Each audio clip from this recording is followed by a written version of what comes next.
Big announcement na big surprise ni kwamba kulikuwa na issue ya Dogo Pateni kusainiwa kwenye lebo ya Wasafi. Hivi karibuni tuliweza kumsikia Baba Levo akiweza kuzungumzia sakata ile ambalo linadaiwa kwamba huenda kukawa na asilimia kubwa ya kuongeza wasanii wengine kwenye lebo ya Wasafi, na katika ile idadi iliweza kutajwa kwa mwaka huu 2025, basi kutokana na juhudi, ubora na uwezo alionao Dogo Pateni, basi huenda ikawa ni fursa kwake na ikawa ni surprise ambayo Diamond Platnumz anawish kuweza kufanya, kuweza kusupport vijana kuanzia kwenye mziki wa singeli mpaka mziki wa bongo flavor. Everybody is so excited na kuweza kuona kwamba Diamond anaendelea kushow love kwa vijana ambao wamekuwa wakijitafutia pia riziki kwa kupitia jitihada zao. Na hii issue naweza nikasema kwamba kwa Dogo Pateni, nafikiri kila mmoja amekuwa akiona kwamba ni wakati sahihi wa kijana huyu kuonyesha makucha yake kwamba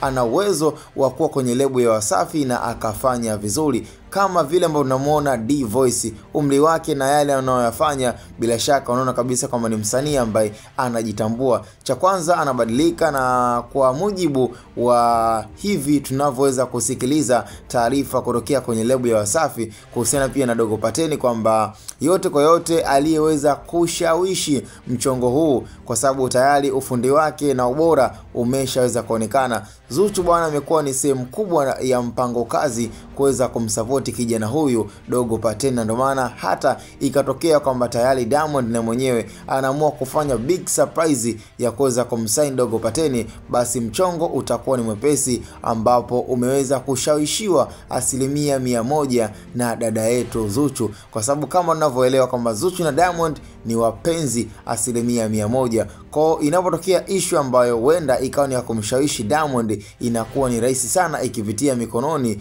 mwa Zuchu. Kwa big surprise na big airtime ambayo tunasubiria tu ni siku gani ambayo itakuwa ni rasmi kabisa kwa bwana Biggie, CEO wa WCB Diamond Platnumz, bwana Nasibu, kuweza kutoa ni siku gani ambayo itakuwa ni rasmi kabisa kuweza kuwatangaza wale wasanii 6 waliweza kutajwa katika idadi ya mwaka 2025, ambapo nafikiri itakuwa ni rasmi kabisa wasanii wa label WCB wataongezeka. Yani ukiachana Lava msanii Mbosso Kane Shededa ambaye tayari yeye alishaweza kupata nafasi ya kujibwaga kwa upande wake, basi sasa hivi tumebakia tu na Zuchu pamoja pia na Queen Darling. Kwa hiyo ni lazima tu tutaweza kutafuta wasanii wengine wa bongo flavor. Kwenye upande wa singeli bado D Voice anaendelea kushikilia uskani, ambapo nafikiri kwa Dogo Pateni itakuwa anampa support na itakuwa pia ni moja ya babu kubwa ya kuonyesha upendo katika mziki wa singeli ambacho Diamond anaweza kukifanya kwa sasa.